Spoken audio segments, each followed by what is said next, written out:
Well, hello, Asheville, again.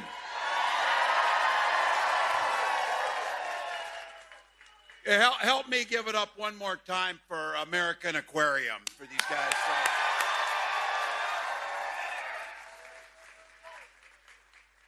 It's great to be back, and it's great to see Asheville back. I want to start by thanking Danny McClinton. His wife, Katie, can't be here tonight, but the whole salvage station crew. Some of you who were out there on that night, my first visit to Asheville, I got the chance to visit that historic venue in September. And the whole feel of it, I got to sit in that green room in that little trailer. Some of you know where that was at back there. Just the whole vibe. And I'll never forget, we talk about on this, we've done a lot of events, but certain ones stand out. And there was drizzle in the rain, the air that night. It was raining. Started to pour a little bit, but everybody stuck around. They all stuck around. Probably a bit of foreshadowing for us told us exactly what was happening, because in the wake of the devastation of Hurricane Helene, the community did the exact same thing. They stuck around and pulled together.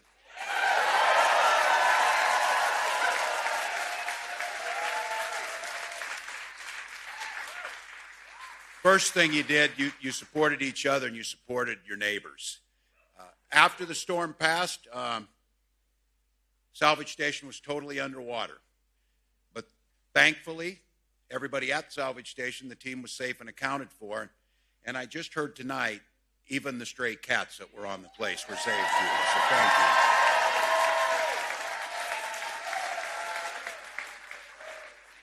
Salvage Station lived up to their name, because after the disaster they didn't stop helping their neighbors in this incredible recovery effort that the entire nation is watching. I want to shout out to a few folks. Incredible organizations like Beloved Asheville sprang into action.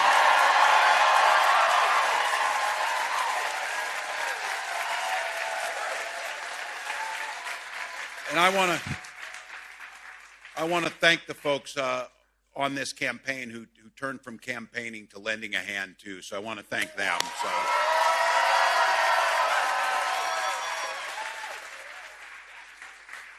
I want to thank Mayor Manheimer for her leadership under pressure and grace under pressure.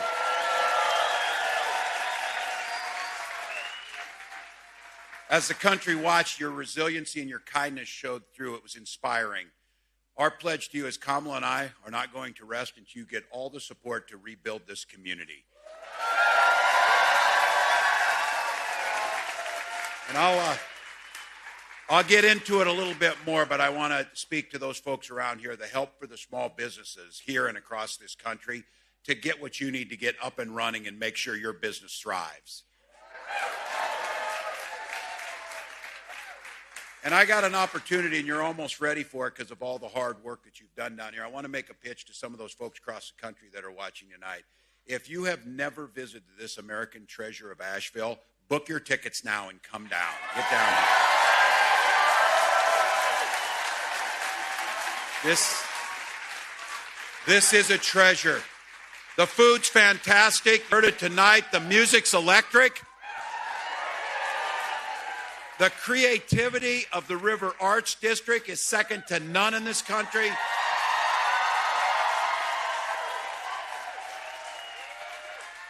And to the folks out there in America, these small businesses need your support. Come down here and spend money. Come down here and spend money.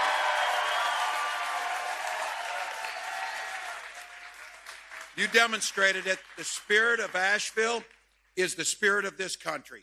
Tough, tenacious, and never going down without a fight.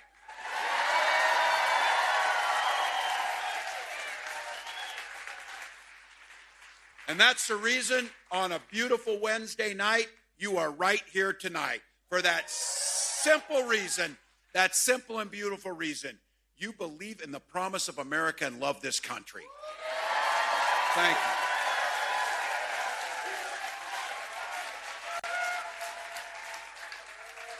And we are prepared to fight to protect this democracy, to make sure things get done.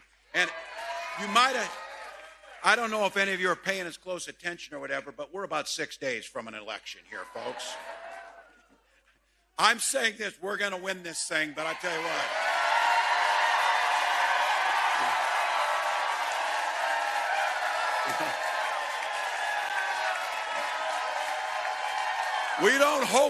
We don't just hope we're going to win. We plan and execute to win, but I'm done. It's no longer weeks away. I'm not even going to start talking days away. Put this in your mind. We're about 150 hours away from this thing being finished. That's where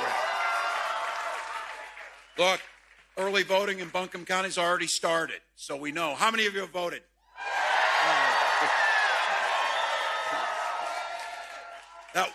That warms the teacher's heart in me. You know the assignment. You know the assignment. Look, there are still, it's hard to believe, but you know them, folks still making up their mind. And I know you've heard this version of people in your life. It might be family, might be friends, might be brothers. We all know them. They might tell you this, well, look, I can't really stand Trump personally or agree with the stuff he did. And that's where you could ask and say, you mean the convictions and the cheating people out of things. You could say that. But then they go on and say this. They say, but I like his economy. I like what he did for us. Now,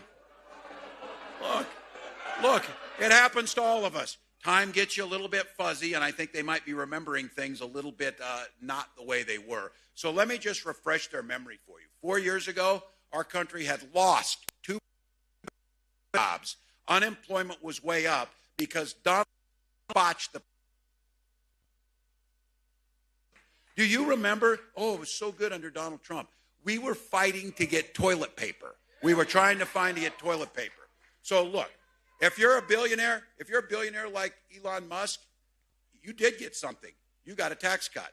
And the rest of us got squat out of the deal. So look, now Trump is saying that he wants Elon to be his economy czar.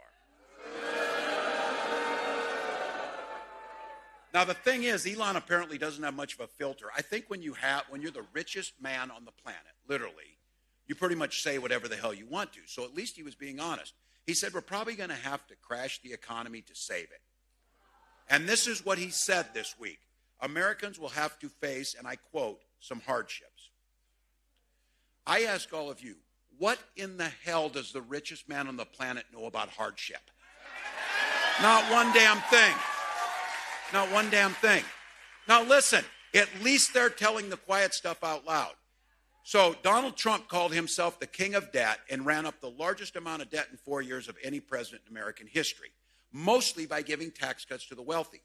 But their fix, instead of having the wealthy pay their fair share, their fix, and Elon says they're going to cut $2 trillion in spending. Now, if you don't know what the national budget is, these numbers get really big. All of the discretionary spending that we get to choose adds up to about $1.6 trillion. So either Elon is as crappy at math as Donald is, or they're going to start cutting into things that aren't discretionary, and that means Social Security, Medicare, education, health care. Yeah. Look, J.D. Vance was very clear. He said, yes, we will go after Social Security. Donald called it a Ponzi scheme. J.D. Vance said Social Security was the only thing standing in between us and fiscal sanity. Not tax cuts to billionaires, not all that, but your parents and mine, Social Security. Now, Speaker Johnson this week again, at least they're being helpful with us because you have no excuse because they're telling us what they're going to do. He said, and I quote to you, there will be no Obamacare if Trump is elected. Now, that's weird because a couple weeks ago I was in a debate and Senator Vance was standing right here and said, Donald Trump is the champion of the ACA. Donald Trump loves the ACA. And I responded, well, why did he run on getting rid of it? Why did he sign an executive order getting rid of it? Why did he sign on to a lawsuit getting rid of it? And why did he try 60 times to overturn it? And it was only the courage of John McCain who said no to that vote.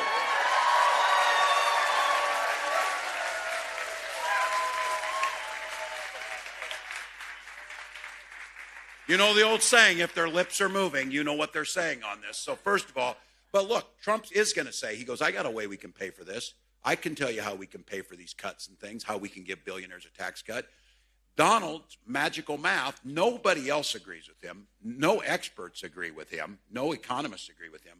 Donald Trump wants to add tariffs and said, well, the Chinese will pay for it. Just like Mexico paid for the wall. We know that one. But in this case, this one is much more devastating to us. It would add about 20% on everything you buy, costing each family about $4,000. Now, that's not us. He's just saying that he would do that.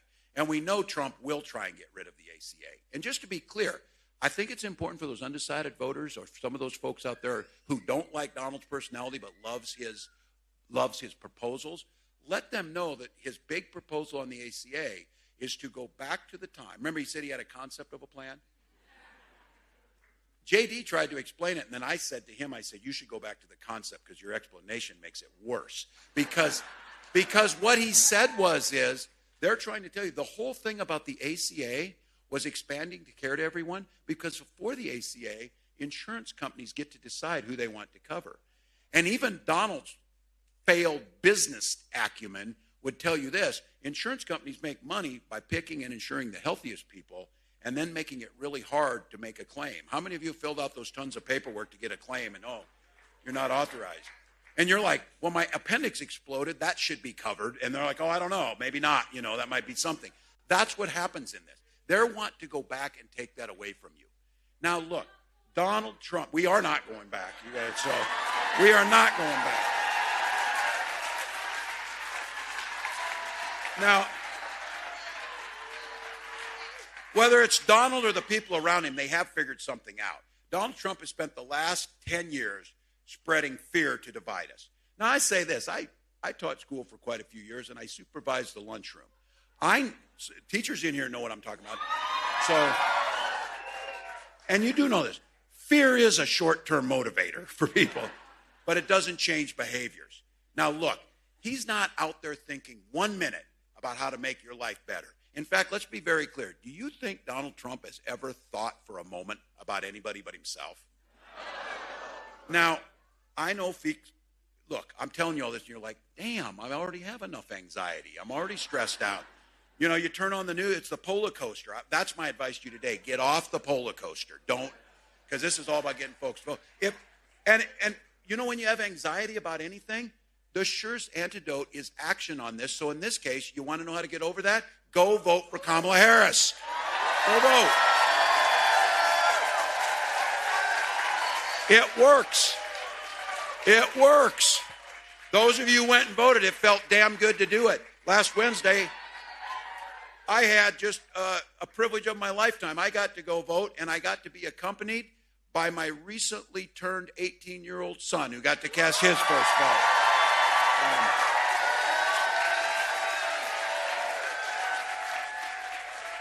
Look, here's the thing. Gus, he's the guy. So, look, what a privilege. We get the opportunity to not only turn the page on Donald Trump, but to elect a new generation of leadership. You saw it last night. Kamala Harris is offering a new way forward. Be clear on that. I heard someone say, Kamala Harris made her closing arguments. I said, what? Kamala Harris just told you what her presidency is going to look like, and that was just a start. That was just a start.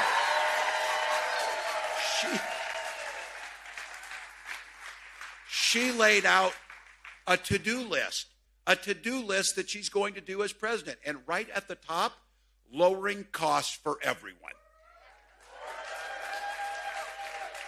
That's going to be her priority every day in the White House. Not tax cuts for billionaires, not retribution, not revenge, not getting rid of the ACA, none of those. She's talking about this, the first ever federal ban. 37 states have it, but the first ever federal ban on price gouging.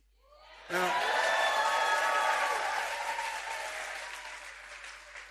two quick examples of price gouging. When the hurricane hit and folks were trying to get airfare out of places like Florida and elsewhere, airline prices went through the roof.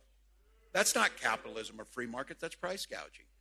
And I'll tell you this, grocery prices have gone up 25, 30% during that time, starting to come down a little bit now, seeing gas come down. But look, my farmers, when grocery prices were lower, my farmers were making $4 a bushel for corn. Grocery prices are up, my farmers are making $4 a bushel for corn. Somebody who's not growing the corn or doing the work is taking money out of the middle, and that's coming out of your pocket. That's what a price gouging law does. Look. And it is time to make our tax system fair. 100 million Americans squarely in the middle class will receive a tax cut under her proposals.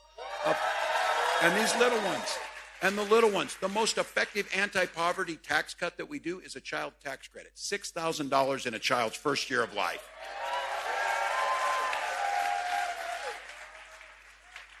Extend that cap on insulin that's $35 for seniors to everybody, to make sure it's everybody. Quick price gouging lesson, $35 bottle of insulin. Before we passed that law in Minnesota, selling for up to $800. Costs them $5 to manufacture it. That's called price gouging. We'll cap it at $35 and everybody will get life-saving insulin. That's the way it works. Now, we're all learning a new term, sandwich generation that's in here. And for the young people here, trust me on this. You don't probably spend much time thinking about Medicare. When you turn 60, that's what you think about most of the time is Medicare and Social Security because it provides dignity. Kamala's talking about expanding Medicare, and the biggest thing that we have neglected for years is allowing Medicare to pay for in-home care so you don't have to spend down all your money. Makes a difference. And our seniors who pay in and work their whole life should be able to live in their home and have dignity and get that care and extend it. I think some of you in here are saying, are you kidding me? Medicare right now doesn't pay for vision and hearing? No, but it will after you elect Kamala Harris and we get this thing done.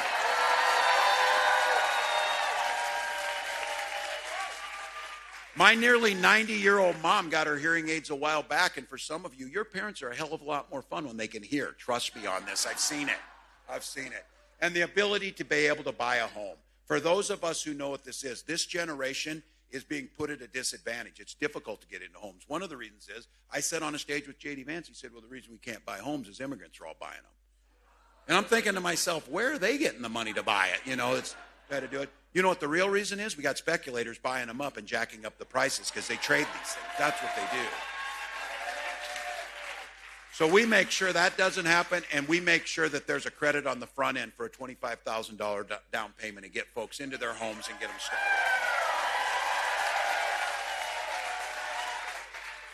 And I want to give my proper shout out to all the small businesses, and I'll start. Can we give a round of applause too for Orange Peel for hosting us right here?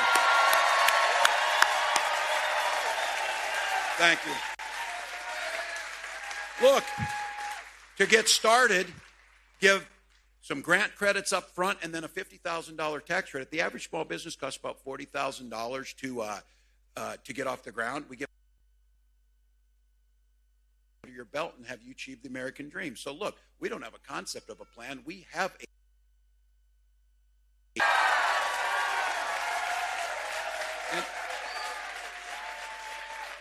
can I just say, and this is a good question to ask because Donald Trump's plan is going to add trillions to the national debt. They asked, how are you going to pay for this? And I said, well, a starting point would be to have Donald Trump pay his damn taxes for the first time.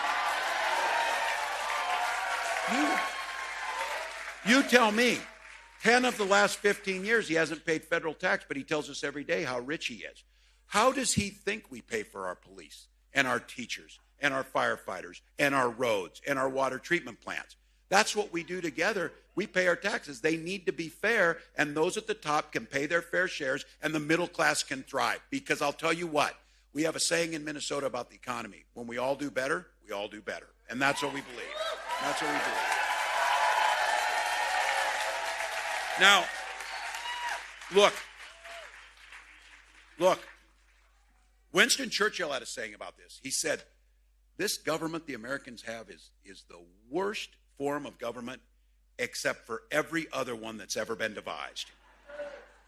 It takes work. No one said it would be perfect. But look, in this country, we used to have two functional parties. Some of you here even remember a time Republican Party added much to this. They were part of the conversation. And when they talked about freedom, they meant it.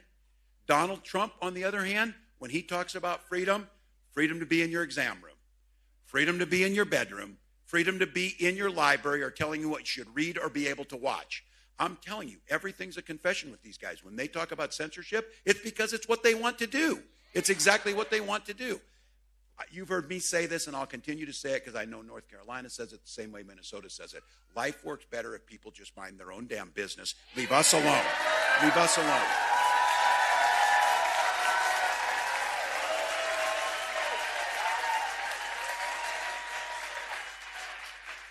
Donald, a while back, Donald went on and explained 11 times in a 30-minute interview why he was not weird. And if somebody's explaining why they're not weird, yeah. But look, I wouldn't say those things. It wasn't to like give a name or name calling. It was an observation. It is weird to obsess about other people's bedrooms. Just trust me on that. That is none of your business. Or to be obsessed with telling women how to control their own bodies and try and do things with that. Weird. Look, you saw it at the convention. I'll be damned if I'll let them lay claim to the American flag as they put Donald Trump's picture on it. They're not going to do that. And when Kamala and I and all of you talk about freedom, we mean the freedom for you to make your own health care decisions. That's what we mean. For our seniors to be free to retire with dignity with Social Security and Medicare. And for our little ones to be free to go to school without being shot dead in their classrooms. That's what we mean.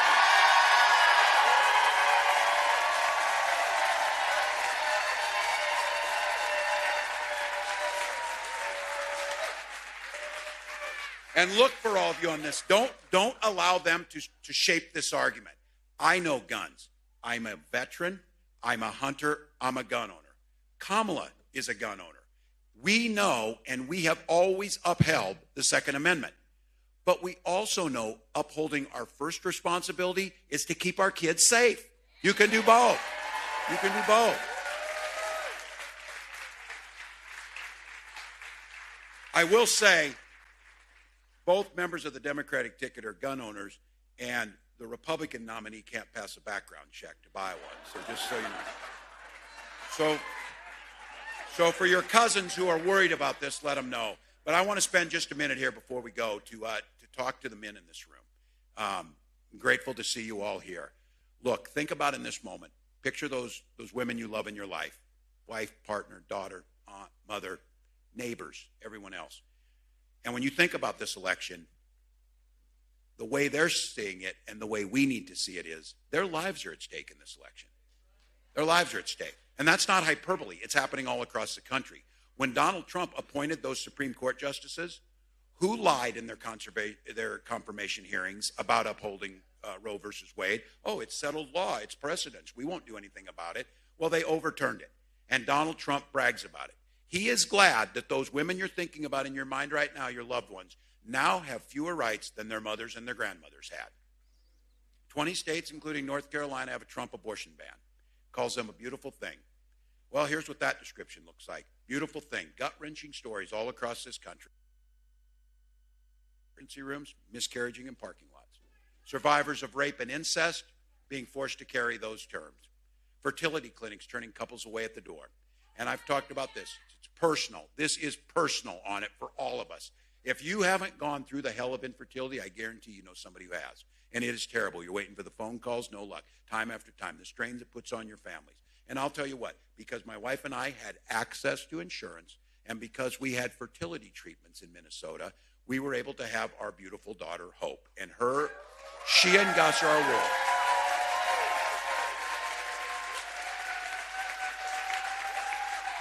And freedom and fighting for that freedom means I will be damned if anyone is going to deny that right to have their family to someone else.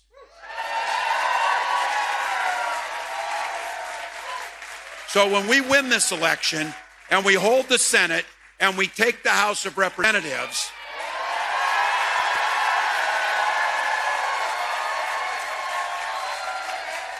when we do that and they sign the bill to restore reproductive freedom, President Harris will sign it into law.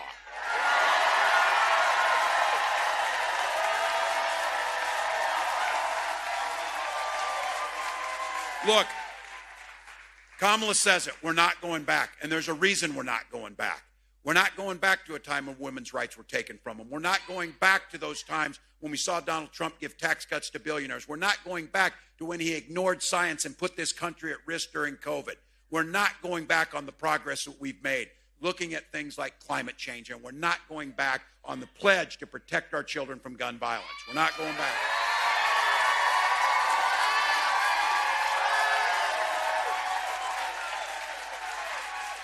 So I'm here in these last 150 hours to respectfully, on behalf of Kamala Harris and myself, to ask you for your vote.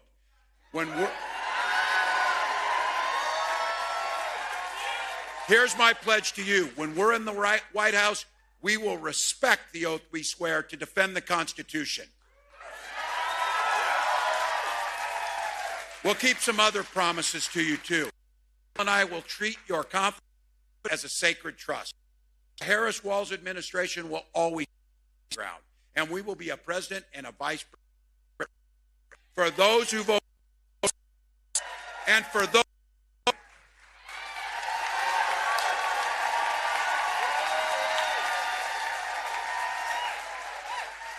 Because the plans and the proposals we're putting in place will help them and their families too. We've got 6 days to go. 6 days to go. We are joyful.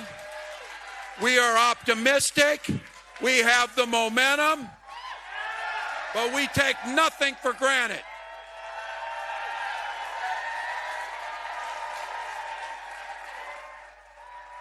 So you know what time it is. You know what time it is. We are down to the end. It's a tie game. 2 minutes left on the clock. We're moving the ball down the field. We got the best quarterback in Kamala Harris. We got the right team in all of us.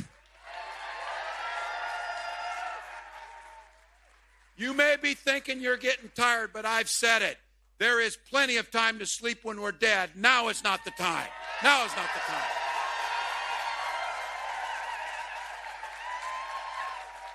So we're marching. We're doing it a yard at a time, a phone call at a time, a door knock at a time, and one vote at a time. In North Carolina, 1 or 2 votes per precinct will be enough to turn this election, not just here, but across the country.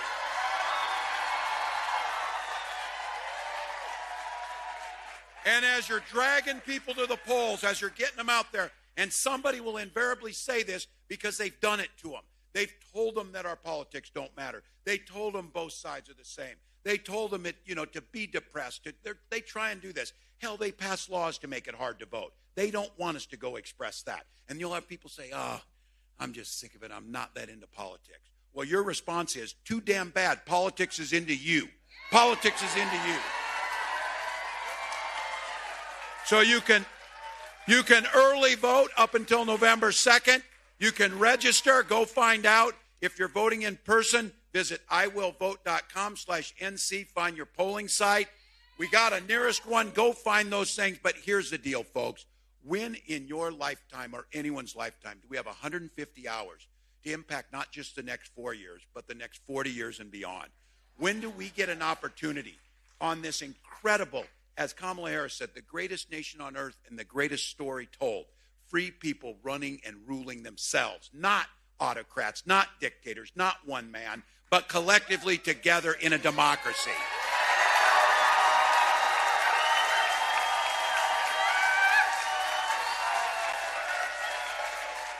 It is a privilege to do it. We're in that moment. And as I say this, I think all of us, and I know it's kind of a North Carolina thing, you're sitting on your porch and you're in your rocking chair and the old gray hair. Some of you are already there like me, but some of you will be there. But someday, for some of you young folks, there's going to be young ones around your knee, and they are going to ask, what did you do and what happened during 2024 when you protected the Constitution and protected this democracy? And your answer is going to be every damn thing I could. Everything I could. So here's the deal. We believe in the promise of America. As Kamala says, when we fight, for the next 6 days, when we vote, let's go, North Carolina.